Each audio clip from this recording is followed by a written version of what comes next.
Grand Rising, my beautiful kings and queens. It's your girl Mel B live on Lux Radio Network. And this Thursday, November 20th, is Throwback Thursday. And we're honoring the roots, the rhythm, and the rise.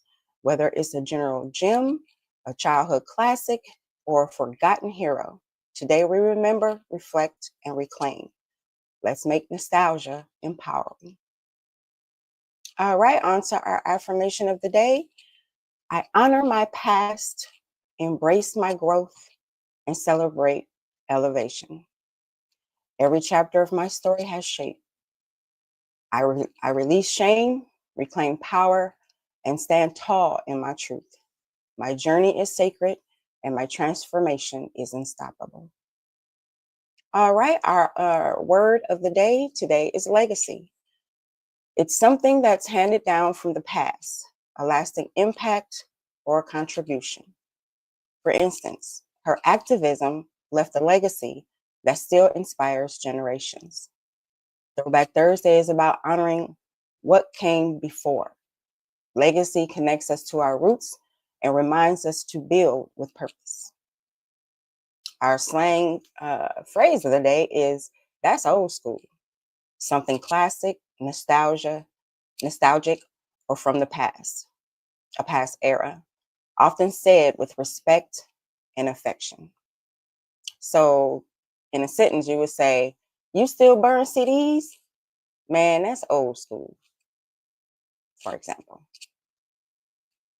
Gen X, no, they know what a CD is. Some people might still know. All right, on to our headline news today for New York.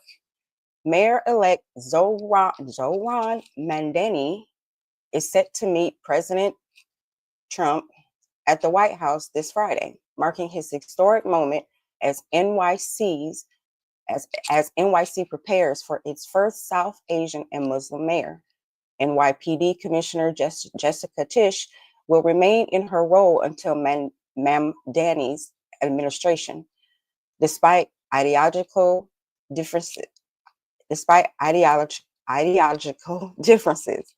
Meanwhile, Governor Hochul announced $10 million in funding for animal shelter upgrades across the state, aligning with new regulatory standards set to take effect in December. Los Angeles is recovering from a powerful mid-November storm that brought over 5 inches of rain to parts of the county, triggering evacuation efforts in burn-scar zones like the Palisades and Altadena. City officials activated the Emergency Operations Center and closed Topanga Canyon Boulevard through the weekend to prevent mudslide risk. Meanwhile, the Hammer Museum is showcasing neon artist Patrick Martinez, and the Lucas Museum of Narrative Art has announced its grand opening for September 2026. Chicago. Illinois SNAP recipients will receive full November benefits today, following the end of the longest government shutdown in U.S. history. Governor Pritzker allocated $20 million in emergency state funds to support 2,600 food pantries across the state. Meanwhile, Chicago aldermen are raising concerns over the fire department's aging vehicle fleet, and looming union contract costs during 2025 budget hearings. Atlanta is testing recycled rubber asphalt as part of its World Cup 2026 roadwork upgrades, aiming to improve sustainability and reduce costs. City Council is debating a proposal to restrict short-term rentals in Buckhead, citing rising complaints from residents. Meanwhile, the Atlanta Powwow drew hundreds for a 2-day celebration of Native dance, art, and storytelling at Stone Mountain Park. Houston. The Houston City Council enacted a nighttime curfew on electric and foot-powered scooters, citing safety concerns and late-night accidents. Humboldt ISD is considering a school marshal program that will allow trained employees to carry firearms on campus. Meanwhile, TXDOT unveiled a draft plan to expand public transit options across the region, aiming to reduce car dependency and prepare for population growth. Washington, D.C. The funeral for former Vice President Dick Cheney will be held today at Washington National Cathedral, with flags returning to full staff at sunset. Arlington and Falls Church endorsed a $460 million regional funding package to support metro infrastructure upgrades. DC restaurants are removing outdoor streeteries by month end due to city regulations, sparking debate among small business owners. Miami-Dade is preparing to transfer the Seaquarium lease to Resilient Aquarium LLC, which plans a $100 million redevelopment with immersive animal-free exhibits.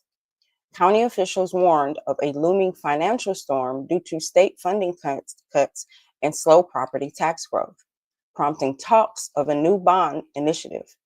A new monthly report will track county jobs vacancies to improve fiscal planning and transparency. Tampa.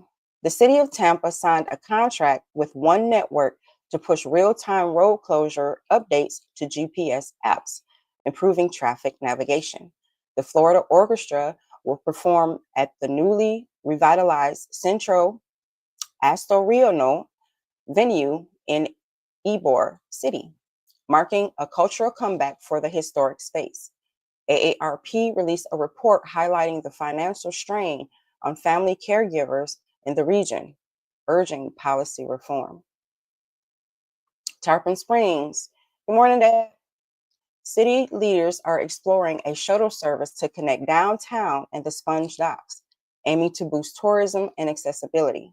The proposed plan includes ADA-compliant vehicles and $100,000 budget, with a final vote expected in December. Local business owners say the service will revitalize foot traffic and encourage investment in undervisited areas. Milwaukee. Morning, Reed. UWM officially welcomed Dr. Thomas Gibson as its new chancellor, spotlighting his equity-focused leadership style. The Milwaukee Public Museum confirmed it will remain open through 2026 as redevelopment plans evolve. And MPS received a Get Ready grant to expand college prep programs for underserved students across the district. Jackson, Mississippi. The Mississippi Department of Archives and History received $1.4 million to develop Krigler Park in downtown Jackson, featuring native foliage, a stage, and a children's play area. Tyree Jones was confirmed as Jackson's new police chief, with city leaders praising his experience and community ties. Hinds County officials are asking nearby cities to help alleviate jail overcrowding, citing urgent capacity issues. Toronto home sellers are facing a tough market as inventory swells and prices fall, with some properties selling well below asking. TTC is preparing to rebrand Dundas Station amid calls for more inclusive naming practices. Vancouver. Vancouver is hosting the Mining Tech North America Expo, spotlighting innovations in AI, decarbonation, and mobile metal ion sampling. The city is considering digital billboards at key locations to raise revenue and avoid property tax hikes. BC health workers reached a tentative 4-year deal with employers, covering 67,000 staff across hospitals and long-term care facilities. Bless up, Jamaica. Where's my Kingston? Okay. For some reason, my Kingston is not showing up, but Montego Bay. Montego Bay is nearing 21 days without electricity following Hurricane Melissa, with residents in areas like Norwood and Salt Spring still in total darkness. The Jamaica Public Service, or JPS, is under fire from MPs for vague restoration updates, prompting government pressure for parish-level transparency. Meanwhile, Greater Good Charities and local partners are distributing hygiene kits, and supporting animal shelters and beekeepers to stabilize human and agricultural recovery. Ocho Rios. Tourism Minister Edmund Bartlett launched a tourism recovery tour in Ocho Rios, spotlighting phased reopenings of hotels and attractions like Dunn's River Falls. Cruise ships have resumed docking, with MSC Divina and Carnival Sunrise among the first to return, signaling a rebound for local vendors and tour operators. However, infrastructure remains uneven, and tourism officials are urging patience as the North Coast rebuilds. Negril. Negril's post office has officially reopened at a temporary location in the Negril Marine Park, restoring essential services to communities like Whitehall and Red Ground. Meanwhile, Beaches Negril is preparing to reopen in December after sustaining damage from Hurricane. Local fashion and hospitality sectors are also bouncing back, with events like Sweet Like J.A.M. Jam, spotlighting Jamaican designers and creatives. All right, Cayman Islands. The Grand Court of the Cayman Islands has issued an injunction against Maple Finance, halting the launch of its Syrup BTC product amid allegations of breaching a confidentiality agreement with Core Foundation. The case highlights growing legal scrutiny in the decentralization finance space, especially around the intellectual property and exclusivity. Industry watchers say the ruling could set a precedent for crypto partnerships globally. Bahamas. A major fire at Arawak Cay destroyed 6 popular food stalls, prompting calls to update building codes and improve fire safety in the bustling tourism hub. In response to looting reports, local police have launched investigations and increased patrols in the area. Meanwhile, the Bahama Championship basketball tournament kicked off in Nassau, with number 1 Purdue facing Memphis in a high-profile matchup. Nigeria. The Nigerian government has detected dangerous groundwater contamination in parts of Lagos, with unsafe levels of lead, cadmium, and E. coli found in wells and boreholes. Residents in Ekasha and Ekoye are being urged to avoid using untreated water as health officials scramble to provide safe alternatives. Meanwhile, Ericsson has filed a lawsuit against Transsion, the maker of Tecno and Infinix phones, over alleged 4G patent violations. And Ghana.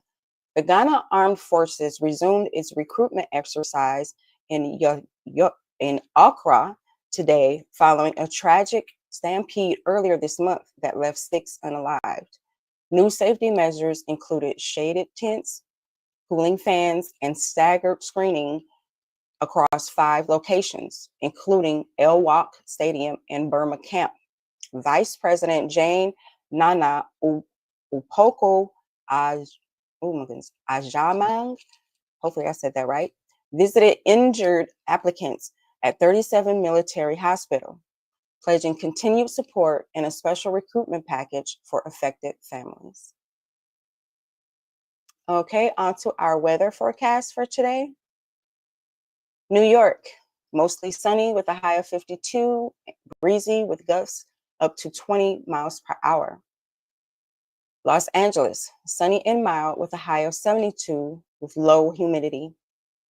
Chicago, overcast with a high of 46, light winds from the northwest. Atlanta, partly cloudy, high of 64, low of 48 with calm winds. Houston, sunny and warm, high of 78, low of 60. Washington, D.C., clear skies, high of 58 with a low of 42. Miami, mostly sunny, high of 81, low of 70 with a 10% chance of rain. Tampa, sunny with a high of 80 and a light breeze from the west. Tarpon Springs, clear and warm, high of 79 and a low of 68. Milwaukee, cloudy with a high of 44, chance of evening drizzle. Jackson, Mississippi, sunny and crisp, high of 66, low of 44. Toronto, cloudy with a high of 48 and a chance of light drizzle in the afternoon. Vancouver, rainy and cool with a high of 46, winds coming from the southwest. Kingston, partly cloudy with a high of 86 and light winds from the east. Montego Bay, mostly sunny, high near 85 with breezy conditions. Ocho Rios, sunny and warm, high of 86, low chance of rain. Negril, clear skies, high of 85, humidity around 70%. Cayman Islands, mostly sunny with a high of 85, low of 80, and 10% chance of rain. Bahamas, mostly sunny, high of 79, low of 72, humidity at 73%. Nigeria, light rain showers expected with a high of 90 and a low of 80. And Ghana, light rain showers, high of 90 and a low of 79. Okay, on to our sports. In the NFL, we're kicking off week 12 for Thursday night football today with the Bills versus the Texans at 8:15 p.m. Eastern Standard Time on Amazon Prime. And there's no regular scheduled NFL games today, none really until Sunday, actually. All right, in the NBA overnight, we have the Rockets over the Cavaliers, 114 to 104. The Raptors over the 76ers, 121 to 112. The Pacers over the Hornets, 127 to 118. The Heat over the Warriors, 110 to 96. The Timberwolves over the Wizards, 120 to 109. The Thunder over the Kings, 113 to 99. The Nuggets over the Pelicans, 125 to 118. The Knicks over the Mavericks, 113 to 111. And the Bulls over the Trailblazers, 122 to 121. In the NBA today, our today games, are the Clippers versus the Magic at 7 p.m., the Hawks versus the Spurs at 8 p.m., the 76ers versus the Bucks at 8 p.m., and the Kings versus the Grizzlies at 8 p.m. All times are Eastern Standard Time. All right, on to our daily feature today, which we know is Throwback Thursday. So our theme for today is the Gen X childhood, the era of outside, cassette tapes, and Kool-Aid mustaches. So before screen time was a concern, Gen X lived outside. We're talking about scraped knees, climbing trees, and street-like curfews. Childhood wasn't curated. It was raw, unsupervised, and full of imagination. You didn't need a tablet to stay entertained. You just had a jump rope, a stick, and a wild imagination that turned sidewalks into kingdoms and backyards into battlegrounds. So that's why I say kids don't know how to play today. We knew how to play. And the soundtrack for our youth, cassette tapes. You rewound it with a pencil.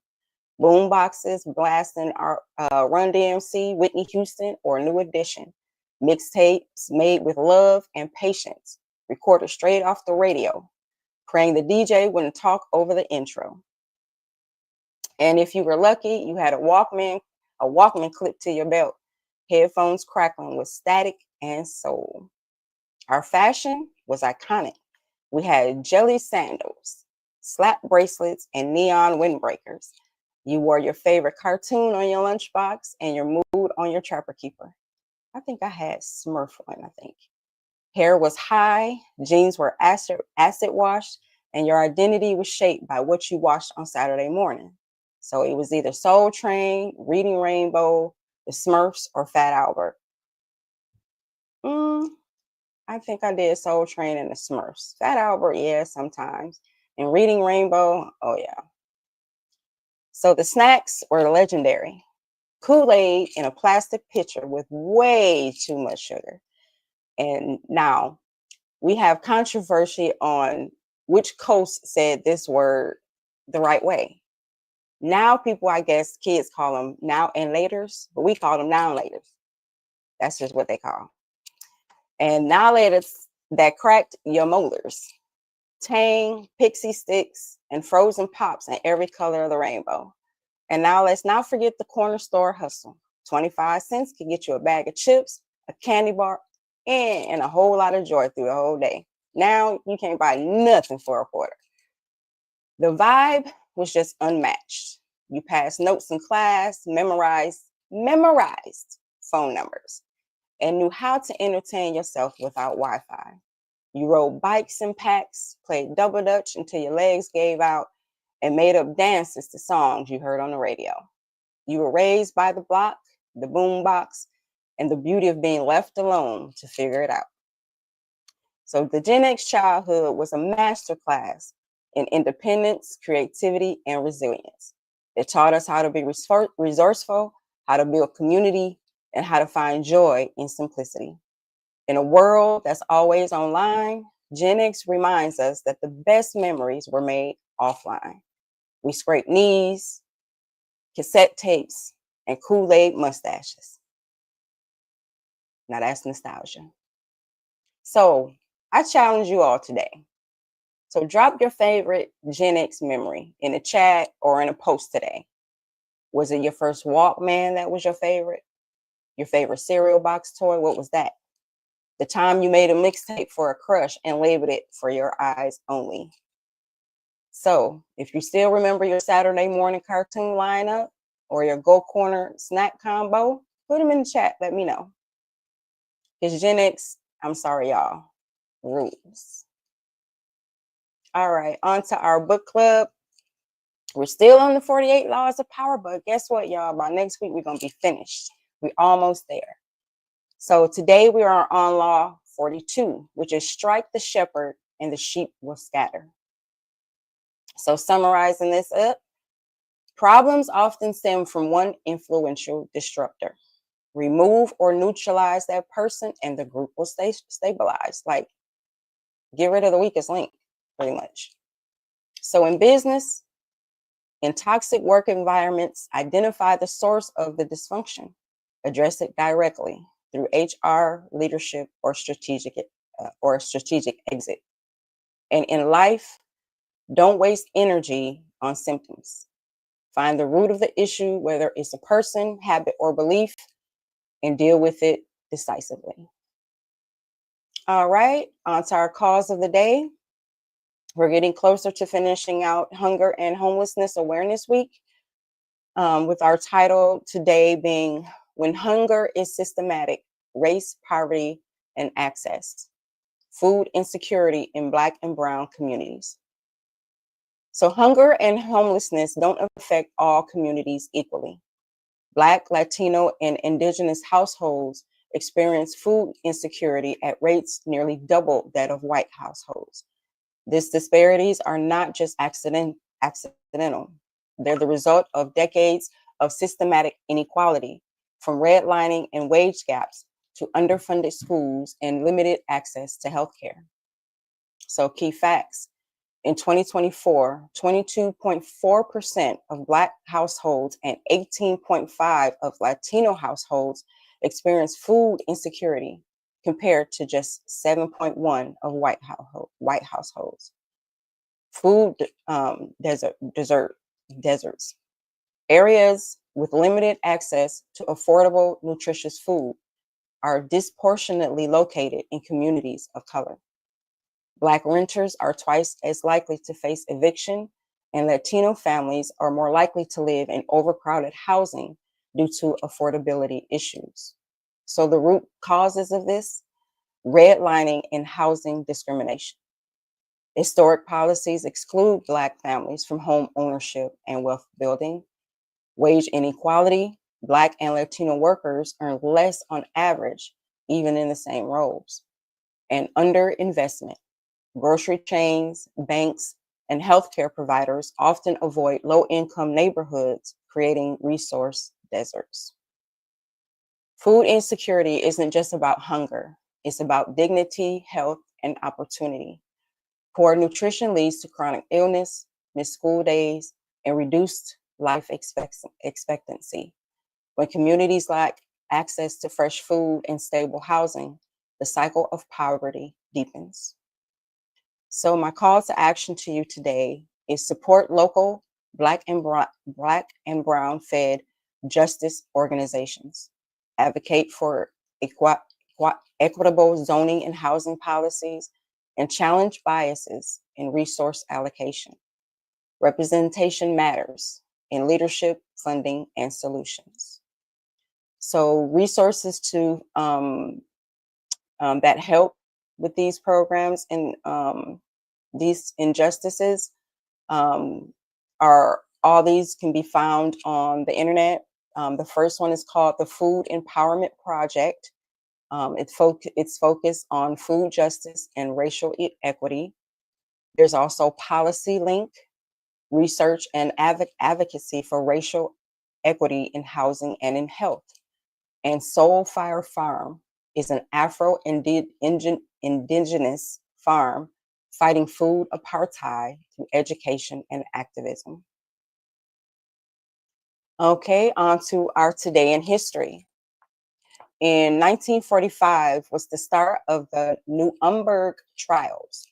The International Military Tribunal began prosecuting Nazi war criminals for crimes against humanity, war crimes, and genocide.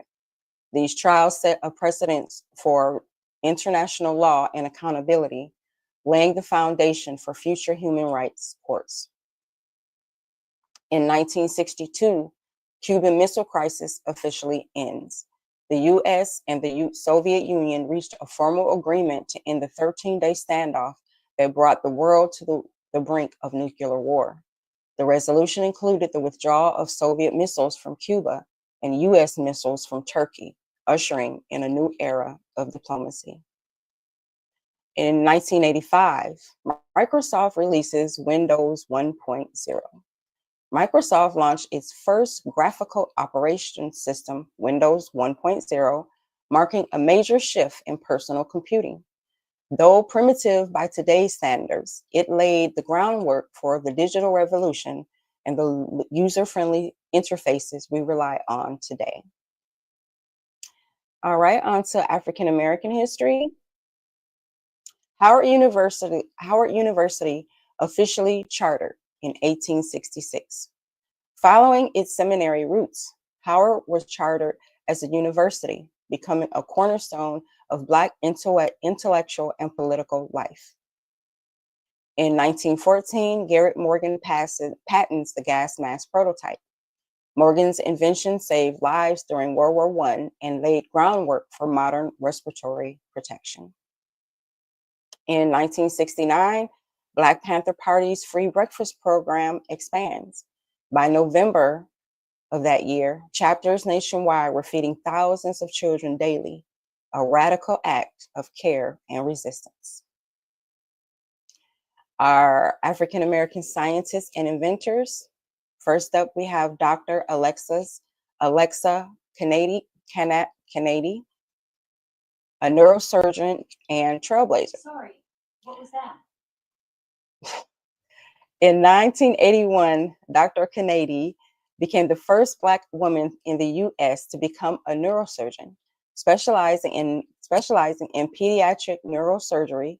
She saved countless lives and broke barriers in the field where women, especially Black women, were nearly non-existent. I know she thought she heard her name. I did say her name, didn't I? Oops.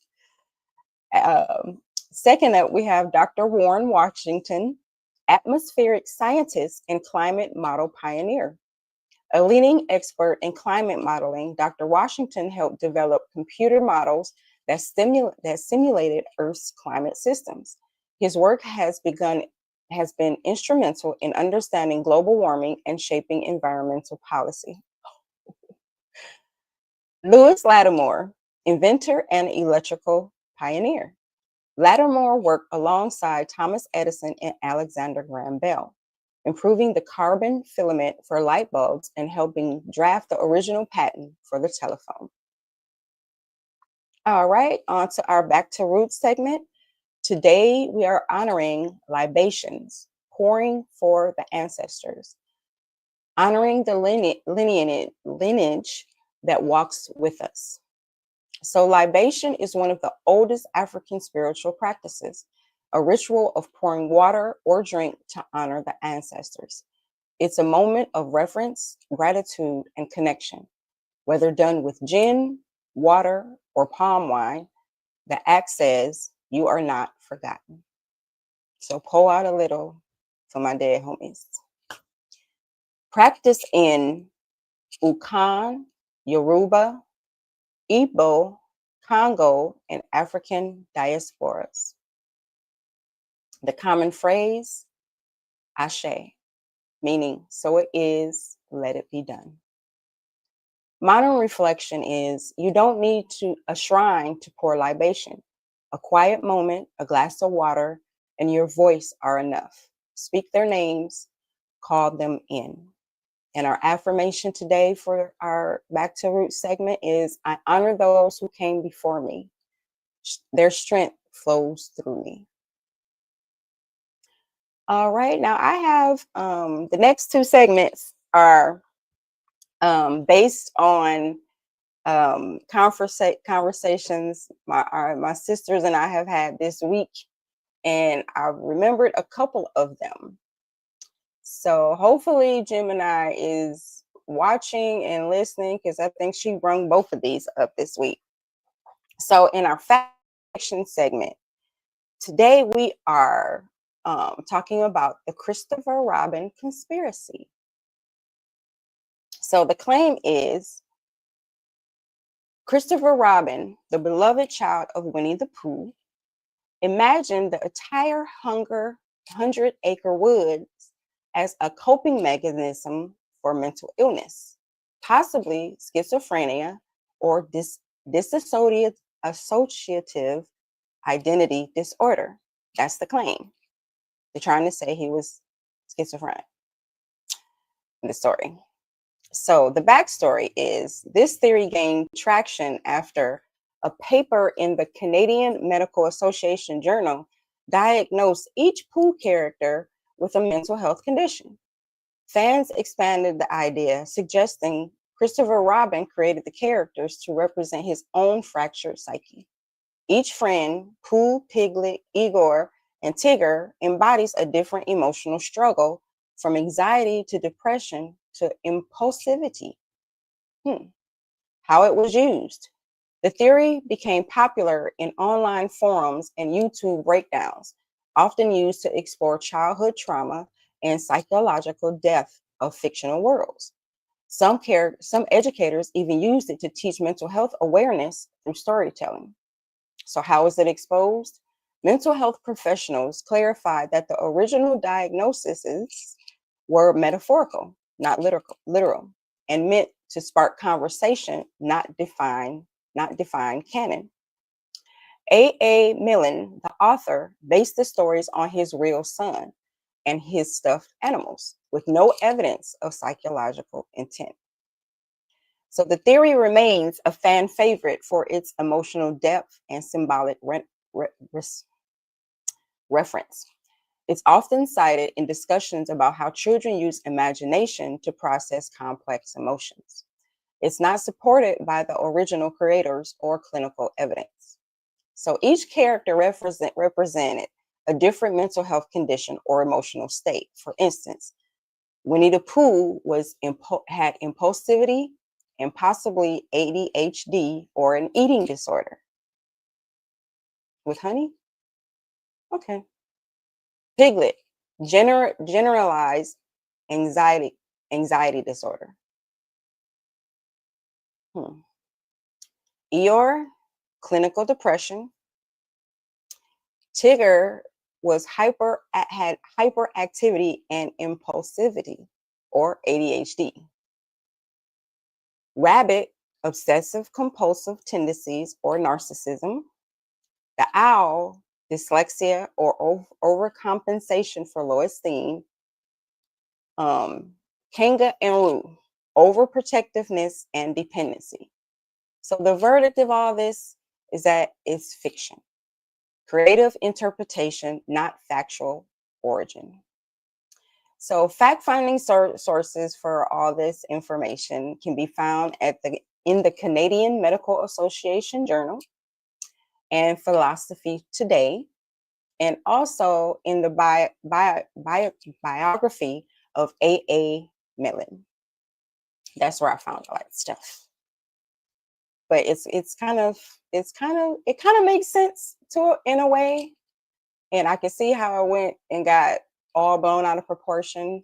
But like Mr. Millen said, they were based on his son and his toys. So, and our what's the word today, I want to take us back into a conversation that I think we've had a few times actually.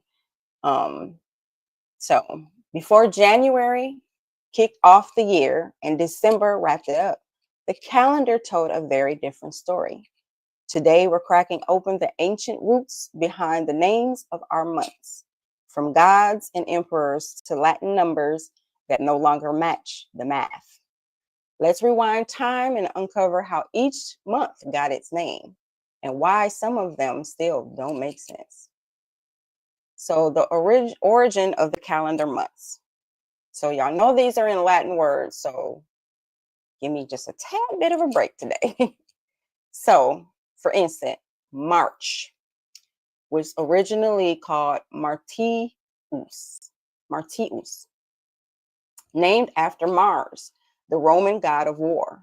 March was the first month of the original Roman calendar, marking the start of military campaigns. April, or Aprilis, probably from the Latin apere, meaning to open, referring to spring blossoms. Others link it to Aphrodite, the goddess of love. And May, or Maius, named for Maia, the Roman goddess of growth and fertility, symbolizing the blooming of nature.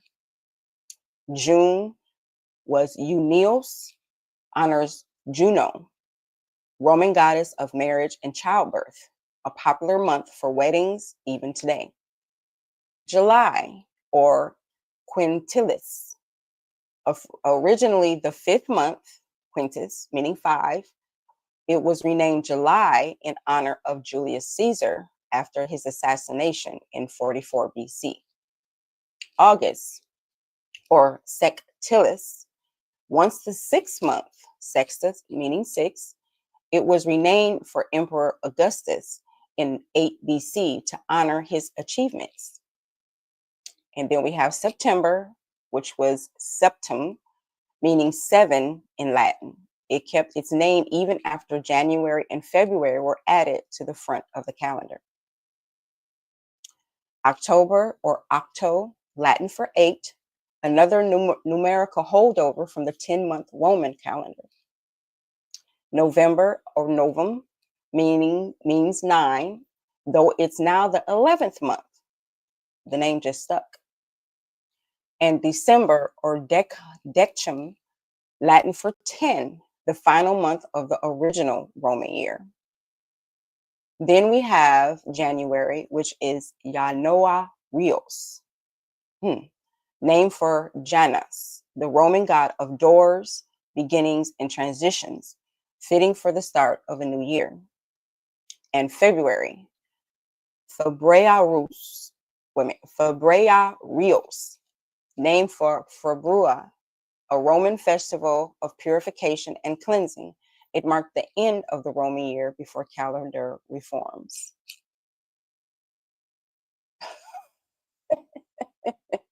Hey, son-in-law. Fun fact though, there was a 13th month calendar, ancient origins. So the lunar logic, a lunar cycle is about 28 days, and there are roughly 13 full moons in a solar year. This totals 364 days, aligning closely with the Earth's orbit around the sun. Indigenous systems, civilization, like the Maya, Inca, Egyptians, Chinese, Lakota, Cherokee, and Polynesians used a 13th month calendar. These often had 28 days per month, which 1 or 2 blank days added to match the solar year. So the symbolism of this was the turtle shell with 13 large scales was used by many indigenous North American tribes to teach the 13 moon cycle. Earth was also often called the Turtle Island, symbolizing harmony with natural time.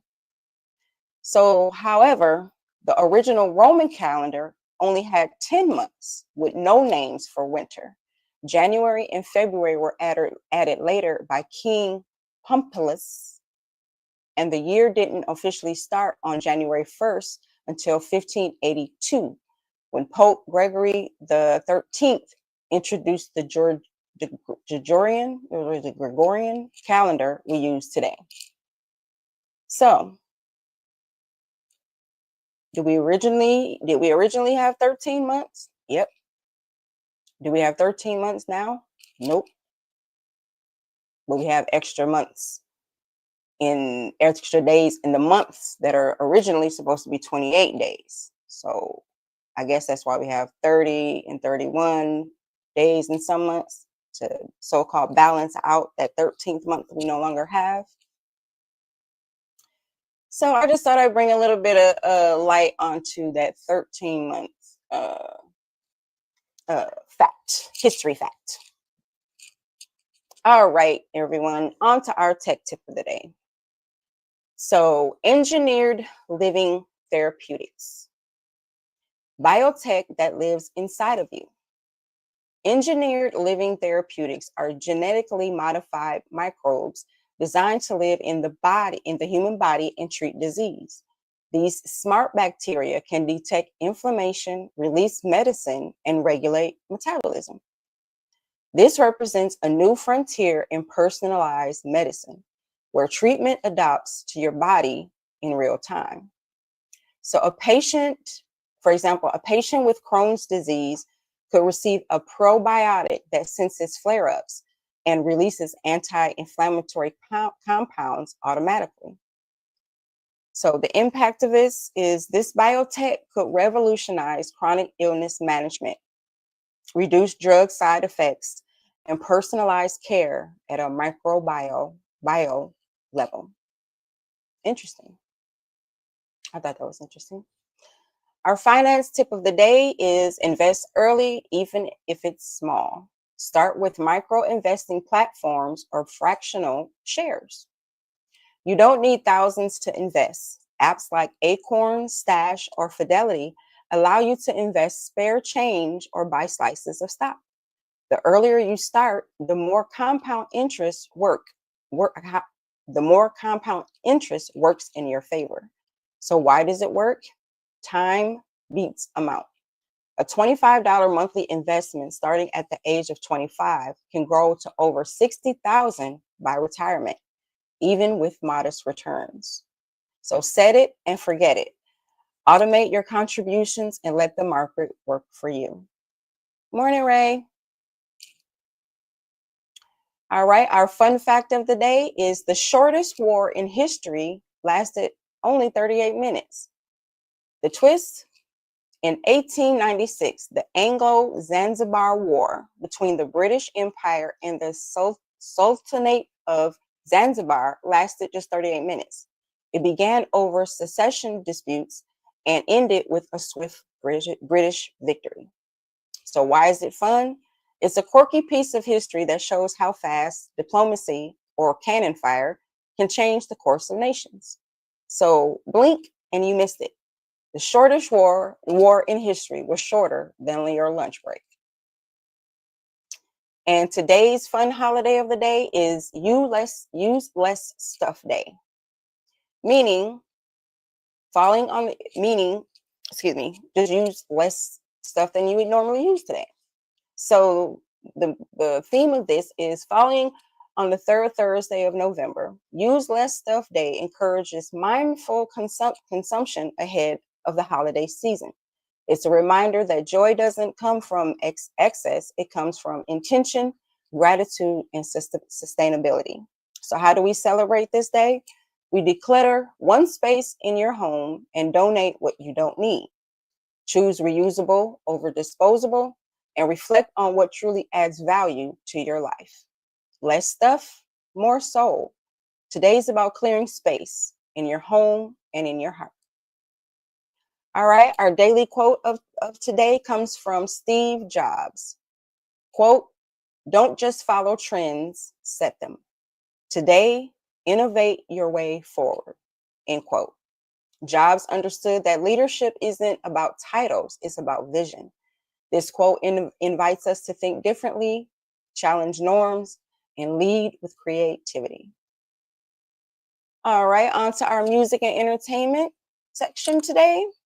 First up, we have Victoria Monet is calling out the rise of AI generated artists, specifically distancing herself from the virtual R&B persona Hannah Monet.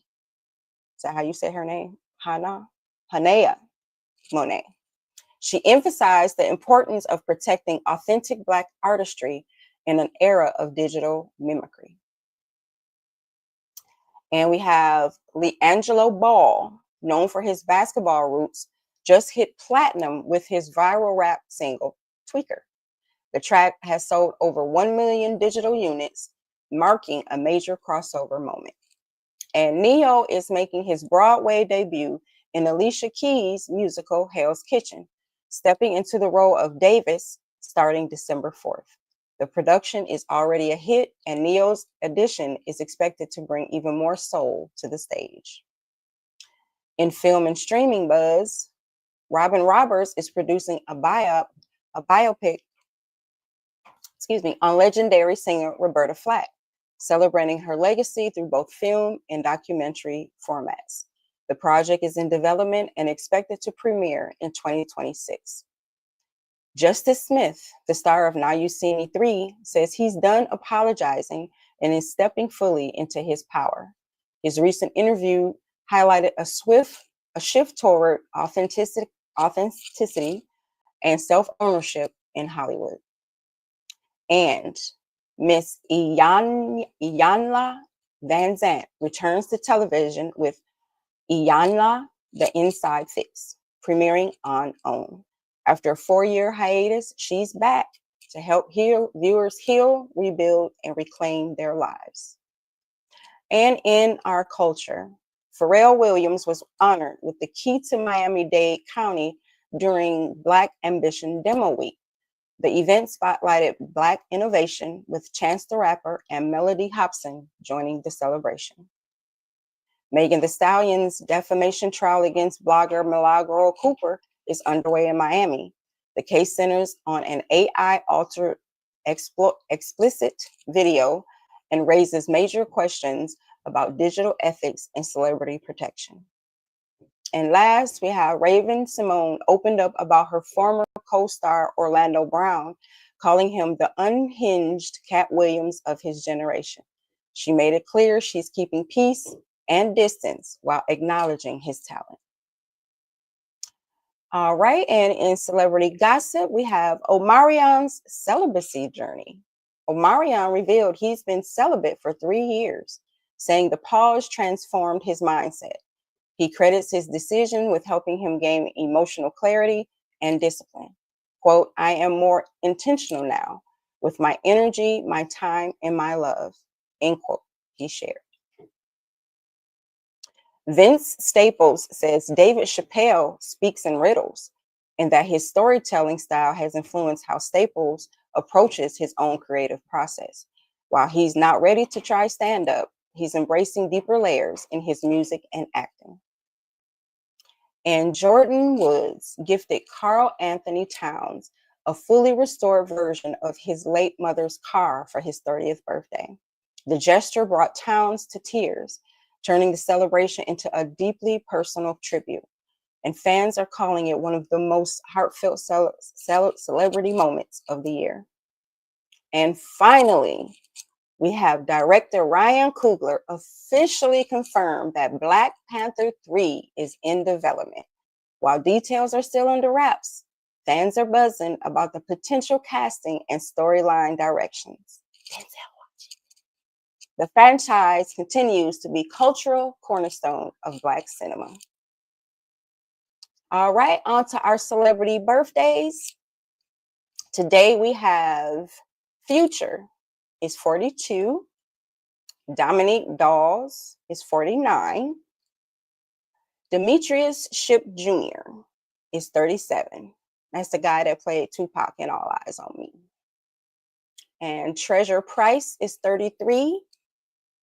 And we remember Samuel E. Wright. He would have been 79 today. Many of you guys might not know who he is, but Samuel E. Wright gave the voice to Sebastian in Disney's The Little Mermaid. So many of us have seen it, many of us have not, but yes, The Little Mermaid, Sebastian. His name was Samuel E. Wright. He would have been 79 today. Now, hold up. I have a special birthday announcement. Guess whose birthday it is today? Who's turning 3? So I have a big birthday shout out to Mateo. That's right. It's Mateo the Magnificence, the superhero of snack time and the king of giggles and the fastest scooter rider on the block. From building block towers to chasing butterflies, Mateo's got the energy of a rocket and the smile of a sunshine storm. Today is all about cupcakes, balloons, and dancing like nobody's watching. Because when you're 3, the world is your playground. So here's to you, Mateo. May your day be sprinkled with sprinkles on your cake, silly songs, and all the hugs your heart can hold. You are officially 3 and totally awesome. Happy birthday, Mateo. Okay, on to our lifestyle segment. Our soul food recipe today is jerk jackfruit sliders with pineapple slaw, a plant-based twist with bold Caribbean flavor. Served on mini buns with a tangy slaw for crunch. Beverage is golden turmeric chai. So you have almond milk, turmeric, cinnamon, black tea, and a touch of honey. It's supposed to be anti-inflammatory and comforting. All right, men, I'm getting on you today. When was the last time you went to the doctor? I'll wait. Okay. Go to the doctor, make you an appointment, get your yearly physical checkup. Even if you feel fine, just go to the doctor. That's your tip for today. Women's health tip today is we need to support hormone balance with flaxseed. Ground flaxseed supports estrogen metabolism and gut health. So add it to smoothies or to oatmeal. And our relationship tips for today. For couples, write a why I love you note. Leave it on their pillow, in their lunchbox, or send it as a surprise text. Friendships, do a check-in challenge. Text 3 friends you haven't spoken to in a while and ask how they're doing. Coworkers, start a win wall in the office. Create a space, physical or digital, where team members can post shout outs and small victories. And family, create a family vision board. Use magazines or digital tools to visualize shared goals, vacations, home projects, and traditions. And on the household chore front today, we will be dusting ceiling fans and air vents. Use a microfiber or a vacuum attachment to remove buildup and improve your air quality. All right, on to our daily horoscope, starting out with Aries. You're ready to lead, to make your team, just make sure your team is aligned with your vision. Your lucky color today is ruby, and your lucky numbers are 1, 8, and 24. Taurus, a sensual moment awaits. Indulge in beauty, flavor, or touch. Your lucky color today is chocolate brown. Lucky numbers are 6, 14, and 27. Gemini, your mind is racing. Write it down before it slips away. Your lucky color today is mint green. Your lucky numbers are 3, 12, and 29. Cancer, you're nurturing everyone. Don't forget to refill your own cup. Lucky color is moonstone, and lucky numbers are 2, 9, and 21. Leo, you're craving recognition. Ask for feedback, not just applause. Your lucky color today is sunflower yellow. Lucky numbers 5, 11, and 30. Virgo, a system upgrade is needed. Whether it's digital or emotional, streamline your flow. Your lucky color today is taupe, and your lucky numbers are 4, 15, and 28. Libra, you're balancing too much. Delegate or delay what's not urgent. So your lucky color today is ice blue, and your lucky numbers are 7, 13, and 25. Scorpio, a truth surfaces. Honor it, even if it stings. Your lucky color is garnet, and your lucky numbers are 9, 16, and 31. Sagittarius, your optimism is needed. Be the light in someone's cloudy day. Your lucky color today is tangerine, and your lucky numbers are 6, 10, and 33. Capricorn, you're building legacy. Today, take one bold step forward. Your lucky color is graphite, and your lucky numbers are 2, 14, and 26. Aquarius, you're craving freedom. Even a small change can shift your energy. Your lucky color today is sky silver, and your lucky numbers are 3, 18, and 30. And Pisces, your creativity is flowing.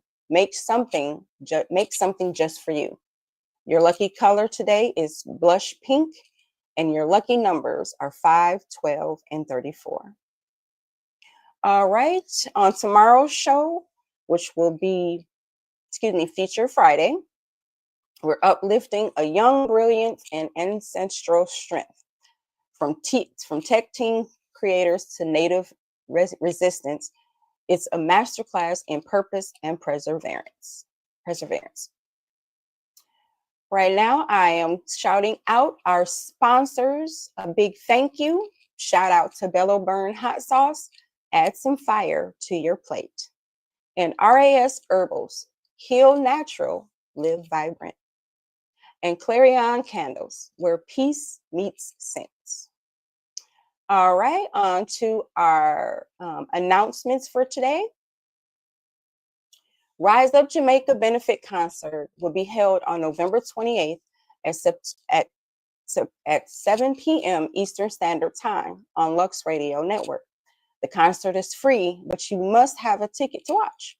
So you should go to luxradio.com, click on the events tab, and grab your ticket. There will be numerous performers and other surprises. So make sure you tune in and watch for flyers regarding the benefit concert on all platforms. Also, tune in this evening to Chief and Go at 8 p.m. Eastern Time for everything go-go. All right, so tomorrow's not waiting on your hesitation, King and Queens. So walk in like you own the room, speak your words, speak like your words shift the atmosphere. And say, I learned this yesterday from my sisters. Say no to anything that doesn't serve your peace or your power. Remember, pressure makes diamonds, and you've been sparkling since sunrise. So until tomorrow morning, family, this is your girl Mel B saying stay fly, stay grounded, and don't let nobody dim your daylight. Period.